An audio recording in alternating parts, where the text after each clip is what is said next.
If you're thinking about buying a Leica or Nikon or really any camera for that matter, you should probably watch this video, because what I thought was important in a camera buying decision wasn't really important in a camera buying decision, but it kind of was important. Are you confused yet? Probably. Let's talk about why I sold my Nikon to buy a Leica and why I missed the Nikon, kind of.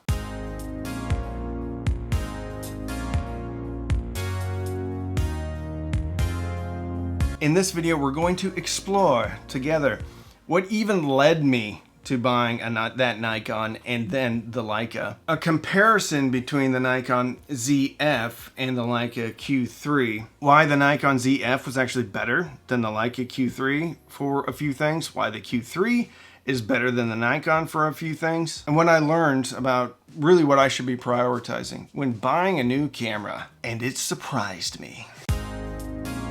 Very quickly, if you watch any of my other videos, you've probably heard this before, but I'm a full-time YouTuber, not on this channel, on a channel called The Cheap Audio Man. When I went full-time on that channel, I stopped taking pictures because this thing became a work tool that I didn't particularly like using. But not having 2 years worth of good pictures of my family gave me a bit of a pause, and I panicked, so I wanted to buy a photo-centric camera. And I think that's very important because my wife also has cancer now, which changes one's perspective on how many pictures they should be taking of their loved ones. So I bought a Fuji X-T4 or 3, I can't remember, and I hated it. Then I bought the Nikon ZF.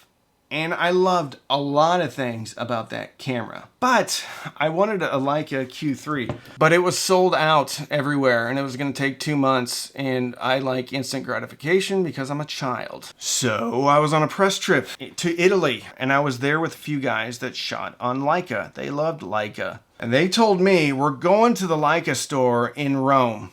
And if they have one in stock, you're buying it. So this one, this Q3, the OG, the 28mm, was in stock.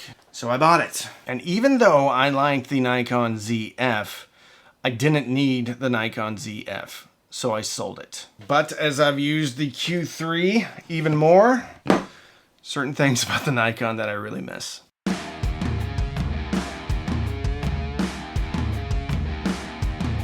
Ironically, one of the most important things about the photocentric camera that I wanted to buy was how it looked. And that's why Fuji was appealing to me. That's why the new OM3 from OM Systems was appealing to me. That's why I bought the Nikon ZF. It's got the vintage vibe. It looks real cool. And the Leica also looks real nice. And as far as build quality goes, the ZF was built like a tank. It's got really cool brass knobs on top. There's a few plastic parts on it, but to be fair, this part right here on the Leica Q3 is plastic. And every time I open this thing, I think I'm gonna break it, which I'm not excited about. I really think it's cheap. I also didn't want to put any type of grip on it. I think if I'm buying a vintage camera, I want to leave it looking like a vintage camera.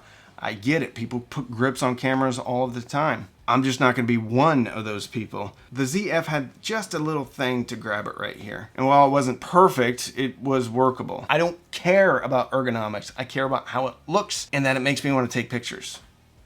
I get it. I'm weird. So for the price, I think the ZF is built way better. It's built better than the Fuji XT, whatever I had for. Also built better than the OM3 from OM Systems. If you're new here, which you probably are, you're just discovering my channel for the first time, please consider subscribing and liking this video. Talk about cameras, mostly Leica, but more importantly, we talk about why it's important to take pictures, especially of your family. Thanks for watching. The one thing I did not like, and I wouldn't say it was a deal breaker, but it was definitely a huge negative for me when it came to the ZF, is lack of native lenses that were small in form factor, had a vintage vibe, but more importantly, had an aperture ring. That's what I loved about Fuji. All of their lenses, I think all of their lenses, native lenses, have aperture rings. Even the Sonys that I use every day for work, the only lens I'll buy now from Sony is if it has an aperture ring. I get it. It's weird. That's a me thing. It's not a you thing. You might not need an aperture ring. But I want to be able to quickly change the aperture, I don't like going into settings, okay? That's why I love the buttons. And the Nikon actually has better dials than the Leica does. Loved having the dedicated ISO, loved having the dedicated shutter speed. So if I had my druthers, the Q3 would actually have one, if not two more dials. Now I do have a thumb grip on here because I like to one-hand it every now and again. I don't want anything here though. When Nikon released the ZF, there were two lenses that came out that matched it, and I bought one of them, and it had a really nice chunky focus ring. It looked great, and I'm telling you, if it had an aperture ring, there probably wouldn't be two of these on my desk. Now I get it, there's a bunch of Z-mount lenses that you can put on the Nikon that have that vintage look, have a physical aperture ring, but they don't have autofocus. And I adapted, I think, the 20 millimeter 1.8 to the Nikon. And that's what I was using pretty much all of the time, especially when I was taking photos. But it didn't look cohesive. And that was one of my strange requirements, is that a camera look a certain way, it be cohesive. Because again, it wasn't necessarily about the tech or the photos I took, it was the camera inspiring me to pick it up. And that is one of the areas where Leica, the Q3, just destroys Nikon, because this is an autofocusing lens, and it's also manual focus, and it's not focused by wire, which I don't particularly like. So there's not really an option with the Nikon. If there is, put it in the comments. I thought the Nikon was going to be great because I can shoot video with it, and I know some people don't like it, but I like the flippy and that it can come out, the screen can come out. Because I don't use an external monitor because I think they're stupid, and I don't like junking up my camera. And especially if I'm running and gunning at an event, I don't want to have a giant screen popping off the top of my camera on the hot shoe, knocking things over and looking like an idiot. I just want to shoot. So if I need to vlog, I flip the screen around and I hold it up. And the Nikon had that. What the Nikon didn't have was an easy way to get into auto ISO.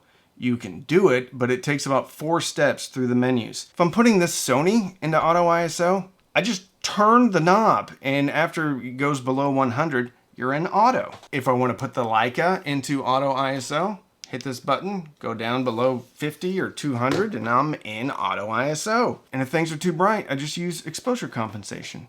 The Nikon was absolutely mind-bendingly frustrating when it came to auto ISO. And it was a determining factor in why I sold that camera. The other thing are the ridiculous menus within Nikon. It didn't make any sense to me. And because it didn't make any sense to me, it frustrated me and made me not want to take pictures or shoot video with it. And what I love about the Leica is the super easy stripped down menu system.